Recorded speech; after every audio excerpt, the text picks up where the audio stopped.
Everyone looks at us today and says we're the perfect couple. We're that old pair you see at the diner on Sunday mornings, the ones who don't even need to look at the menu because they already know what the other is ordering.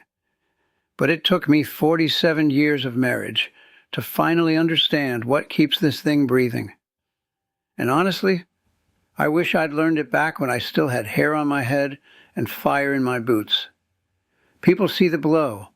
They see us holding hands in the park, or how I still open the car door for her. But nobody sees the 47 years of heavy silences, the petty bickering, the nights where the bed felt like it was 300 miles wide. That's where the secret lives, right there in the shadows. You want to know what keeps a marriage alive? It's not what they show you in the Hallmark movies. What I'm about to tell you changes everything. My name is Jack. I married Elsa back when I was 29 years old. I had 20 cents in my pocket, a beat-up Chevy that groaned every time I hit a hill, and dreams that were as big and endless as the Texas sky. Back then, I thought love was a lightning bolt. I thought it was that rush of blood to the head, that feeling of being invincible as long as she was sitting in the passenger seat. Today, at 76, I look back and I realize that love isn't at all what I thought it was. Looking back, the biggest mistake I made, and it took me decades to fix, was thinking that love was a feeling. We're taught that, aren't we? We're told that if the spark is gone, the fire is out. But love isn't a feeling, it's a decision. There was a day, maybe 25 years ago. I woke up. The Texas sun was peeking through the blinds, and I looked over at Elsa, and I felt nothing, just empty. No butterflies, no warmth, just a profound sense of, is this it? I remember thinking, it's over. The love is gone. But then I realized something that hit me like a ton of bricks. I was waiting for love to do the work for me. I was waiting for the passion to just show up and entertain me. But love isn't magic. It isn't a movie script. It's a daily, gritty, sometimes exhausting commitment. If you want to last 47 years, you have to stop waiting to feel like being a good husband or wife. You choose to act with love even when you don't feel a damn thing.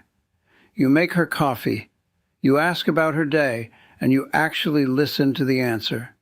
You reach out and touch her hand while you're sitting on the porch.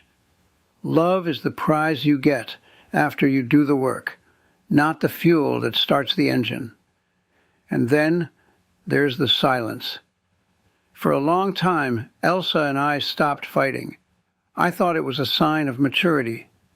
I tell the guys at the shop, yeah, Elsa and I are great. We haven't had a cross word in years. I thought we'd finally reached some kind of peaceful plateau, but it wasn't peace. It was absence.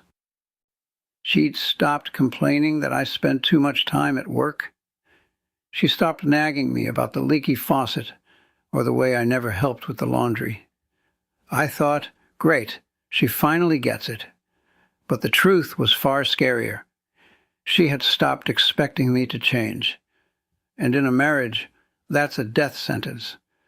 The day she looked at me with those tired, beautiful eyes and said, whatever you want, Jack, in a voice that sounded like a faded radio station, I knew I'd lost her.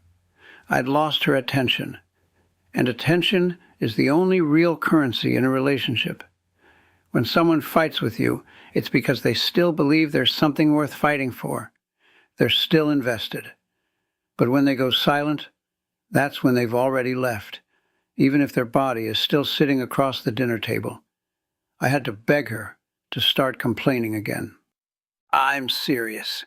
I told her, Elsa, tell me what's wrong. Give me hell if you have to. But please, don't give me this silence. When she finally started talking again, it felt like oxygen rushing back into a room. You also have to understand that you don't just marry one person. Over 47 years, I've been married to about 5 or 6 different women, and they all happen to be named Elsa. The 29-year-old Elsa wasn't the 40-year-old Elsa. The woman I lived with in my 50s wasn't the same woman I'm sitting with now in my 70s. Every decade, she shifted. Her dreams changed. Her body changed. The way she looked at the world evolved. My biggest mistake was holding her hostage to the memory of who she used to be. I'd get angry. I'd say, "You've changed," like it was a crime. I wanted that girl from the Texas Panhandle who loved to dance until 2 in the morning and had a smile that could light up a stadium. But by 50, she didn't want to dance anymore. She wanted to garden. She wanted to sit in the quiet with a book. And I had to realize that I wasn't that 29-year-old kid anymore either. Mature love is about constant curiosity. It's about waking up and asking, "Who are you today? What makes you happy now? What are you afraid of this year?" If you stop asking those questions, you lose the person she's becoming. You end up married to a ghost, a memory, while the real woman is sitting right in front of you, feeling invisible. And don't get me started on the big gestures. Forget the expensive roses on Valentine's Day. Forget the fancy jewelry for the anniversary. That stuff is easy. Anyone can buy a box of chocolates. What keeps a marriage breathing are the tiny, boring kindnesses on a rainy Tuesday at 3 p.m. Every Sunday for 4 decades, I've made her coffee. 2 sugars, no cream. It never changes. For a long time, I did it on autopilot. I was thinking about the game or the bills or my back pain. I didn't see that it was more than just sugar. It was a ritual of reliability. It's filling up her gas tank before she even notices it's low. It's remembering that she hates onions and picking them off her plate before the waiter even sets it down. It's putting your phone in the other room when she starts talking about her sister. These little things, they send a message. I am paying attention to you. A bouquet of roses in February can't fix 11 months of being ignored. But getting the coffee right every single morning, that builds a foundation that can survive a hurricane. And you better learn to say, "I'm sorry," fast. Not in 3 days, in 3 minutes. I used to be a man of immense pride. I'd spend a week in a Cold War because I didn't want to admit I was wrong. I'd tell myself, I'm not budging until she apologizes first. I've got 70% of the right on my side. But resentment is a cancer. It starts small, but it spreads until it chokes everything out. We had a fight once, years ago, over some stupid money issue, an electric bill that was too high. I didn't speak to her for an entire week of my life wasted over $40. When I finally broke and said I was sorry, she looked at me and said, "Jack, the money didn't matter. What hurt was that you disappeared for 7 days." That's when it clicked. It doesn't matter who started the fire. What matters is who's going to put it out. And usually, the one who puts it out first is the one who loves the most. Being right is a lonely business. It's not worth winning the argument if you lose the person. The next time you're in a dumb fight, swallow that pride, walk over, put your hand on her shoulder, and say the words, even if you think you're right. Because being right doesn't feel nearly as good as having her head on your chest at night. You also have to give each other room to breathe. When we were young, I thought we had to be everything to each other. Best friends, lovers, business partners, constant companions. I was jealous of her time. If she wanted to go to her book club or spend the weekend with her sisters, I'd pout. I'd think, am I not enough for her?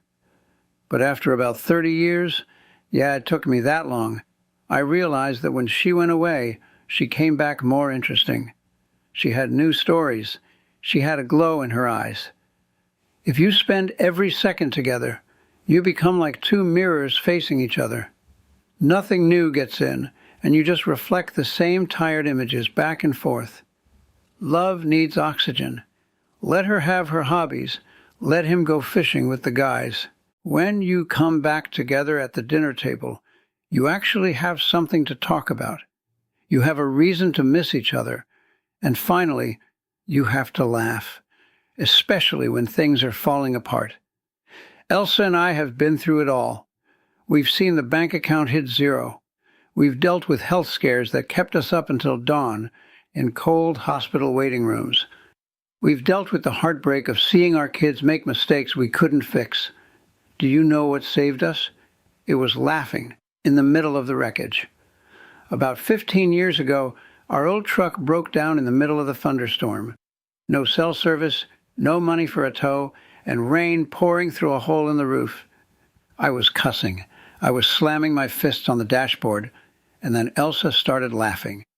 Not a little giggle, but a full-throated, hysterical laugh.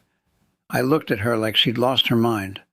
I said, "What the hell is so funny?" She looked at me, her hair soaking wet, and said, "Jack, we are completely 100% screwed. We can either sit here and hate each other, or we can admit that we look like two drowned rats in a metal box." I started laughing too. We sat there in the dark, soaking wet, laughing like idiots. That moment could have been a fight that lasted for years. Instead, it became one of my favorite memories. If you can't find the humor in the bad days, you won't survive 47 years, because the bad days will come. They always do. But laughter takes their power away. So here it is, the secret that took me nearly half a century to find. It's not a secret at all. It's a choice. Every morning when you wake up, you decide, am I going to love today, or am I just going to exist? Am I going to see this person, or am I going to ignore them? Am I going to be kind, or am I going to be lazy? Love isn't a destiny. It isn't soulmates who fit together like perfect puzzle pieces. There's no such thing as a perfect fit. Love is two jagged, imperfect pieces that refuse to give up on each other. It's the decision to stay when it would be easier to run. It's choosing to make that coffee with 2 sugars, even when you're running late. There were days I didn't want to choose Elsa. There were days I wanted to pack a bag and just drive until the road ended. I'd look at her and think it would be so much easier to start over with someone else. But then I'd remember, someone else would have different flaws, different annoying habits, different bad days, and I'd have to start those 47 years all over again from scratch. So I chose to stay, and I chose her again the next day and the day after that. After 47 years, I know one thing for sure. A happy marriage isn't about luck. It's about choosing the same imperfect person every single morning and being lucky enough that they keep choosing you back. That's the work, and it's the only work in this world that truly matters. So if you're just starting out, don't wait 47 years like I did. Start today. And if you're in the middle of it, feeling tired and wondering if it's worth it, just try these things for 90 days. Just 90 days. See what changes. Because the love that lasts isn't a grand explosion. It's a quiet, steady flame that you protect with everything you've got. It took me a lifetime to learn how to keep the fire going, but it only took a second to decide it was worth it. What about you? Are you still waiting for the feeling, or are you ready to choose?